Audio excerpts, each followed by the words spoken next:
Ассалаумағалейкум, құрметті мұсылман қазағым, сіздермен ағартушы Етнар Маратбек Ұлысбабек. Құрметті көрермендер, видеоны соңына дейін көріңіздер. Өткені бүгінгі видео сіздер үшін өте пайдалы болады деп үміттенемін.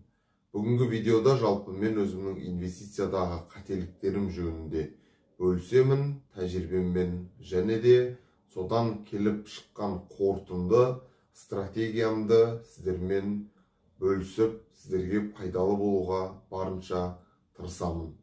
Жалпы алдыңғы видеоларды көрген болсаңыздар, сол видеоларда мен қор биржасы жөнінде, оның қазақ хандығы кезінде формасының қалай болғандығын және оның біздің ұлттың дамуы үшін рөлінің қандай екендігін, сонымен қатар ол мәселелерді әсіресе мұсылман қазағымыздың қаржылық, несиелік мәселелерінің шешімі қалай болатындығын, осының барлығын сіздермен бөлісіп өттім. Алдыңғы видеоларды көрмеген болсаңыздар, көріп шығуға кеңес беремін. Ал енді бүгін мен өзімнің нақты жеке тәжірибеммен және жеке инвестицияларым жөнінде айтатын боламын. Дисклеймер ретінде айтып кетейін, мен ешқандай да қаржылық сарапшы немесе кәсіби инвестиция бойынша кеңесші емеспін, тек қана өзімнің жеке тәжірибеммен бөлісіп жатқан адаммын. Яғни мен ешкімнің де қаржылық жауапкершілігін арқаламаймын және осы жолды жасаңыздар деп кеңес бермеймін. Әркімнің қаражаты өз жауапкершілігінде болады. Мен тек қана өзімнің тәжірибеммен мұсылман қазағымыз үшін пайдалы болу мақсатында бөлісіп, өзімнің ниетіммен сіздерге көмектесуге бар күшімді салатын боламын. Сонымен инвестициядағы менің қателіктерім қандай? Осы сұраққа жауап бермес бұрын мен бұған дейін өте көп салалармен айналысқандығым жөнінде айта кеткім келеді. Жалпы менің осы видеомды көріп отырған адамдардың ішінде менің әртүрлі бағыттарым бойынша көрермендерім бар деп ойлаймын. Оның ішінде мен ең әуелі Қытаймен сауда жасап бастадым. Қытаймен сауда тауарларды алып саттым. Одан кейін үлкен өндіріске кірдім. Ауыл шаруашылық саласында мал шаруашылығы, өсімдік шаруашылығы және де органикалық тыңайтқыш өндірісін қамтыған вермитехнология деген салаға кірдім, сол саланы дамыттым. Сонымен қатар мен білім саласында да өзімнің жобаларымды жасадым, бірнеше кітапты аудардым, бірнеше кітапты жаздым, бір кітапты құрастырдым және де IT саласында өзімнің сайт ойлан.kz.com платформамды жасадым. Міне осындай әртүрлі салаларда жобаларым болды. Сонымен қатар медиа саласында, туризм саласында да жобаларым болды. Медиа саласында осы видеоны көріп отырған, яғни YouTube арналарым болды. Ол жерде мен ұзақ мерзімінде видеоларды бөлісіп отырып тәжірибе жинадым. Сонымен қатар туризм саласында да круиздік лайнермен саяхат индустриясына да кірдім.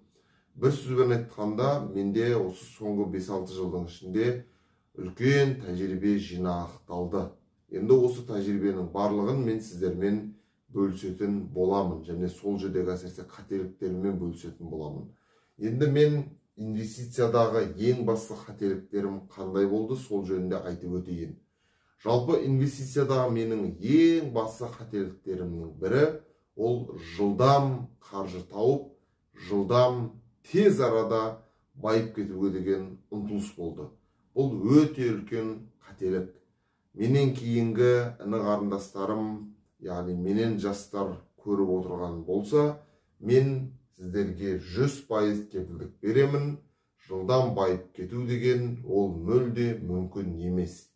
Және де әлі күнге дейін менімен замандас болып, тез байысам, тез ақша тапсам деп жүрген адамдар болса, оларға да осы кеңесті айтамын және кепілдік беріп 1000% нақты айта аламын.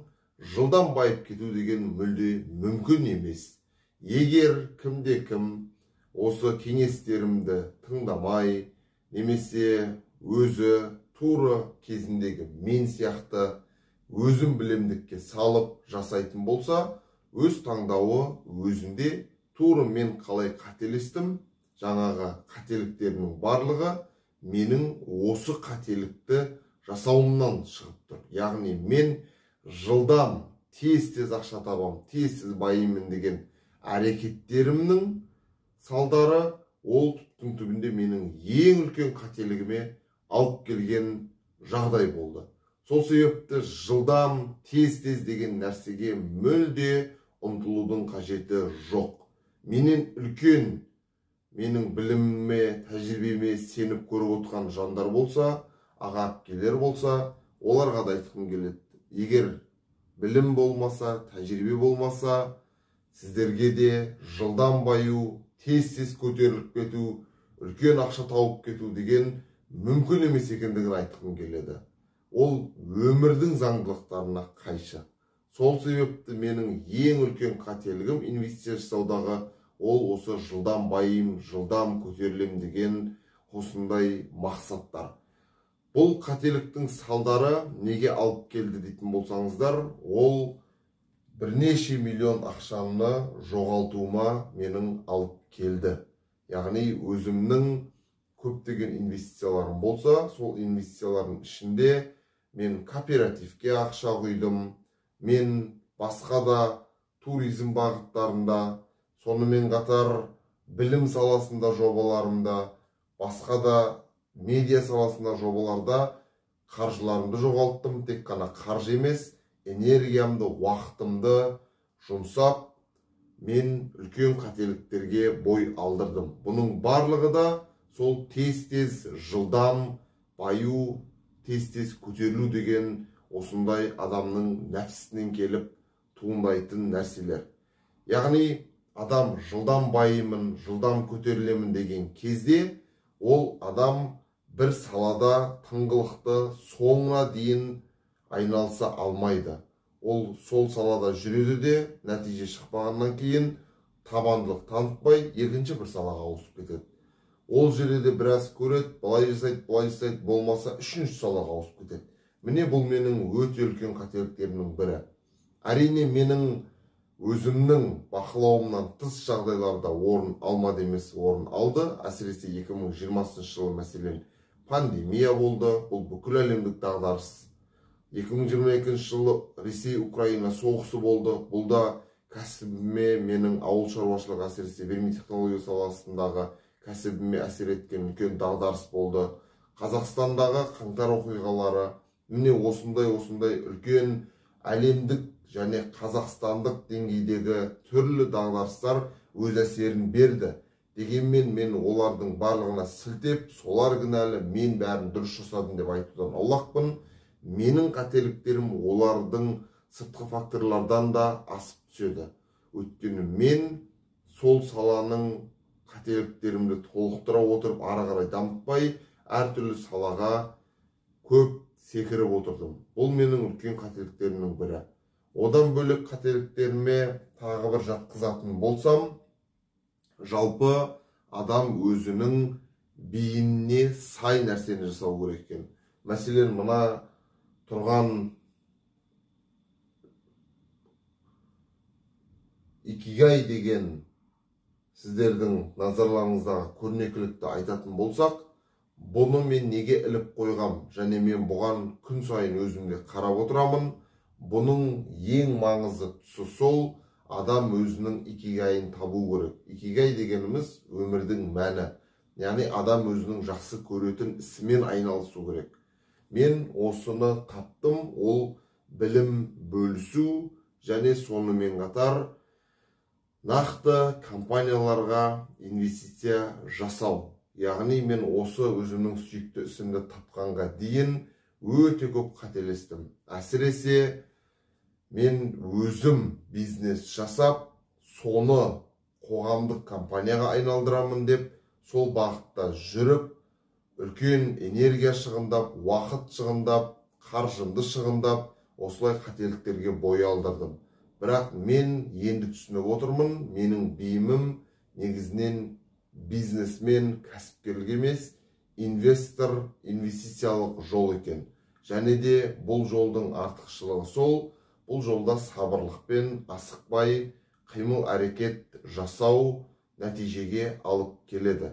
Енді видеоның тақырыбында мен тағы да көрсетіп тұрғанымдай, инвестор және немесе трейдер қайсысы тиімді? Мен айтар едім, трейдерліктен гөрі инвестор болған әлде қайда тиімді. Неге дейтін болсаңыздар, трейдер дегеніміз бұл кәдімгі саудагер, яғни бизнесмен. Ол бір тауарды арзанға алып, қымбатқа сату.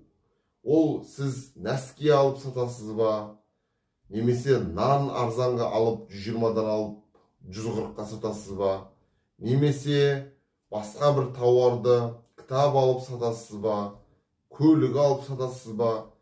Кез келген осындай саудагер ағылшын тілінен аударғанда трейдер деп айтылады. Бүгінгі таңда өкінішке орай трейдерлікті акция алып сататындарға ғана қатысты қолданып кетіп жатыр. Бұл дұрыс емес түсінік. Трейдер дегеніміз жалпы саудагер. Ал бұл нәрсе әсіресе мен алдынан бері көтеріп жүрген қор биржасында бұл тиімсіз. Өйткені ол жерде үлкен нарық, әлемдік нарық, американдық нарық мәселен, ол жерде жылдам ақша табу, мына жақтан арзанға алып жоғары бағаға сатып жіберу мүмкін емес деп айтпаймын, мүмкін, бірақ оңай емес. Жүйкені жұқарту, оған қарап отыру, оны эмоцияны бақылау, психологияны басқару, бұның бәрі өте күрделі шаруалар.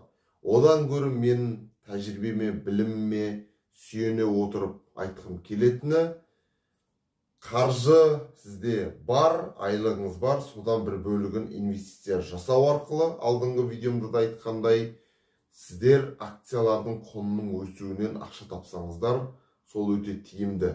Және сонымен қатар дивиденді бар акцияларды алып отыру да өте тиімді.